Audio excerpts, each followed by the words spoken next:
வணக்கம். கலைஞர் மகளிர் உரிமை தொகை திட்டத்துக்கு கீழே இப்போ வரைக்கும் அமௌண்ட் வாங்காதவங்களுக்கு ஒரு முக்கியமான தகவல் வெளியாக இருக்குது.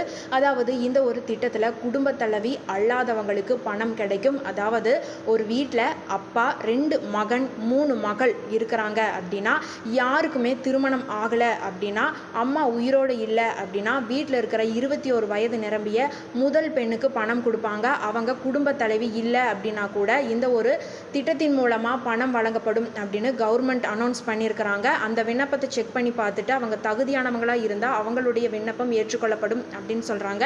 இதன் மூலமாக மறுபடியும் நிராகரிக்கப்பட்டவங்களுக்கு வாய்ப்பு வழங்கப்படும் அப்படின்னு அறிவிச்சிருக்கிறாங்க. அதே போல் விவாகரத்து பெற்றவங்களுக்கும் இந்த ஒரு திட்டத்துக்கு கீழே வாய்ப்பு கிடைக்கும் அப்படின்னு சொல்லியிருக்கிறாங்க. அவங்க தனி ரேஷன் கார்டு வாங்கியிருக்கிற நிலையில் கண்டிப்பாக உரிமை தொகை கிடைக்கும் அப்படின்னு சொல்லியிருக்கிறாங்க. இந்த ஒரு தகவல் உங்களுக்கு பயனுள்ளதாக இருந்தால் மறக்காமல் இந்த வீடியோவை லைக் பண்ணி உங்களுடைய ஃப்ரெண்ட்ஸ் அண்ட் ஃபேமிலிக்கு ஷேர் பண்ணி விட்டுருங்க. நன்றி.